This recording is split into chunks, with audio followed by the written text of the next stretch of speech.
Okay, hi guys. So I was trying to decide on a book for our read aloud.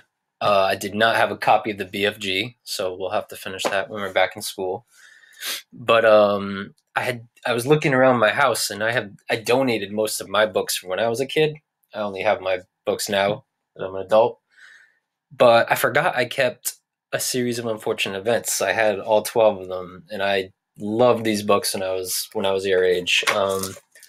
I've never read anything quite like them. You may have seen there's a movie. There was a movie out that came out when I was a kid, but I think Netflix also made a show. If you're interested in checking that out as well, or save yourself from the spoilers and we'll read the book together first, and then watch the show. But this is a series of unfortunate events, and book one is called "The Bad Beginning." And I'm going to start off by reading the back of the book. There's a letter from our author here. It says, "Dear reader, I'm sorry to say that the book you are holding in your hands is extremely unpleasant. It tells an unhappy tale about three very unlucky children. Even though they are charming and clever, the Baudelaire siblings lead lives filled with misery and woe. From the very first page of this book, when the children are at the beach and receive the terrible news, continuing on through the entire story, disaster lurks at their heels. One might say they are magnets for misfortune. In this short book alone, the three youngsters encounter a greedy and repulsive villain, itchy clothing, a disastrous fire, a plot to steal their fortune, and cold porridge for breakfast.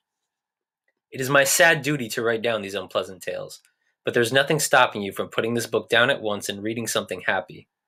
That is, if you prefer that sort of thing. With all due respect, Lemony Snicket." Chapter 1. If you are interested in stories with happy endings, you'd be better off reading some other book.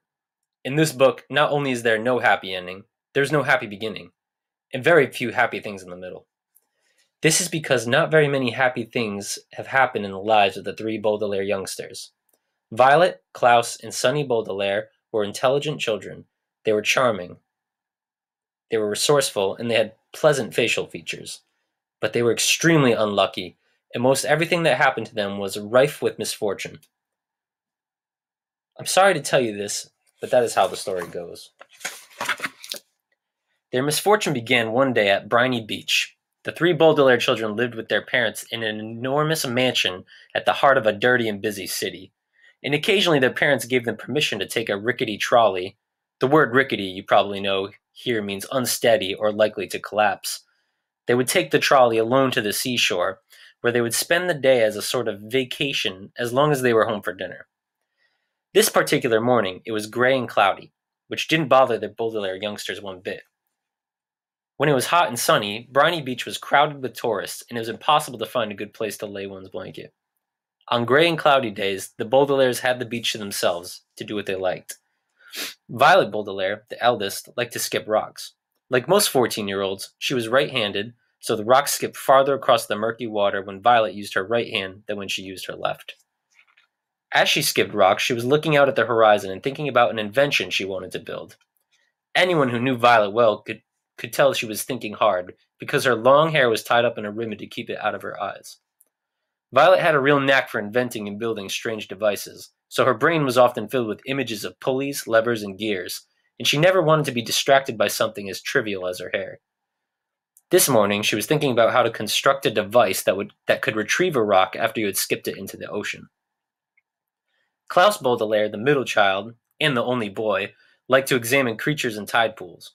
Klaus was a little older than 12 and wore glasses, which made him look intelligent. He was intelligent. The Baudelaire parents had an enormous library in their mansion, a room filled with thousands of books on nearly every subject. Being only 12, Klaus, of course, had not read all of the books in the Baudelaire library, but he had read a great many of them and had retained a lot of the information from his readings. He knew how to tell an alligator from a crocodile. He knew who killed Julius Caesar.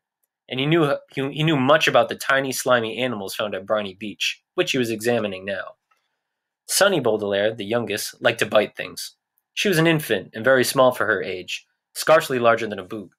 What she lacked in size, however, she made up for with the size and sharpness of her 4 teeth. Sonny was at an age where one mostly speaks in a series of unintelligible shrieks, except when she used a few actual words in her vocabulary like bottle, mommy, and bite. Most people had trouble understanding what it was that Sunny was saying. For instance, this morning, she was saying "gack" over and over, which probably meant, "Look at that mysterious figure emerging from the fog." Sure enough, in the distance along the misty shore of Briny Beach, there could be seen a tall figure striding toward the Baudelaire children. Sunny had already been staring and shrieking at the figure for some time when Klaus looked up from the spiny crab he was examining, and he saw it too. He reached over and touched Violet's arm, bringing her out of her inventing thoughts. "Look at that," Klaus said, and he pointed toward the figure. It was drawing closer, and children could see a few details.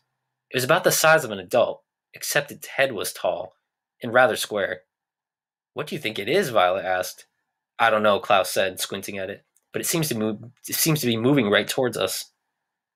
"We're alone on the beach," Violet said, a little nervously. "There's nobody else it could be moving toward." She felt the slender, smooth stone in her left hand, which she had been about to try to skip as far as she could. She had a sudden thought to throw it at the figure, because it seemed so frightening. "It only seems scary," Klaus said, as if reading his sister's thoughts, "because of all the mist." This was true. As the figure reached them, the children saw with relief that it was not anybody frightening at all, but somebody they actually knew. Mr. Poe. Mr. Poe was a friend of Mr. and Mrs. Baudelaire's, whom the children had met many times at dinner parties. One of the few things Violet, Klaus, and Sunny really liked about their parents was that they didn't send their children away when they had company over, but allowed them to join the adults at the dinner table and participate in the conversation as long as they helped clear the table. The children remembered Mr. Poe because he was always had a cold, and he was constantly excusing himself from the table to have a fit of coughing in the next room. Mr. Poe took off his top hat, which had made his head look large and square in the fog, and stood for a moment, coughing loudly into a white handkerchief. Violet and Klaus moved forward to shake his hand and say, "How do you do?" "How do you do?" said Violet. "How do you do?" said Klaus. "Auto yow," said Sunny. Fine, thank you," said Mr. Poe, but he looked very sad. For a few seconds nobody said anything, and the children wondered what Mr. Poe was doing there at Briny Beach, when he should have been at the bank in the city where he worked. He wasn't dressed for the beach. "It's a nice day," Violet said finally, making conversation. Sunny made a noise that sounded like an angry bird, and Klaus picked her up and held her. Yes, it is a nice day," Mr. Poe said absently, staring out at the empty beach. "But I'm afraid I have some very bad news for you, children." The three Baudelaire siblings looked at him. Violet, with some embarrassment, felt the stone in her left hand and was glad she had not thrown it at Mr. Poe. "Your parents," Mr. Poe said. "They have perished in a terrible fire." The children didn't say anything. "They, perished," Mr. Poe said, "in a fire that destroyed your entire house. I'm very, very sorry to tell you this, my dears." Violet took her eyes off Mr. Poe and stared out at the ocean. Mr. Poe had never called the Baudelaire children "my dears" before. She understood the words he was saying, but thought he must be joking, playing a terrible joke on her and her brother and sister. "Perished," Mr. Poe said, "means, killed." "We know what the word perished means," Klaus said crossly. He did know what the word perished meant, but he was still having trouble understanding exactly what it was that Mr. Poe had said. It seemed to him that Mr. Poe must somehow have misspoken. "The fire department arrived, of course," Mr. Poe said, "but they were too late. The entire house was engulfed in fire. It burned to the ground." Klaus pictured all the books in the library going up in flames. Now he'd never read them all.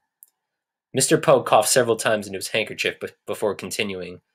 "I was sent to retrieve you here and to take you to my home, where you'll stay for some time while we, figure things out. I'm the executor of your parents' estate. That means I will be handling their enormous fortune and figuring out where you children will go. When Violet comes of age, the fortune will be yours, but the bank will have to take charge of it until you're old enough." Although he said he was the executor, Violet felt like Mr. Poe was the executioner. He had simply walked down the beach to them and changed their lives forever. "Come with me," Mr. Poe said, and held out his hand.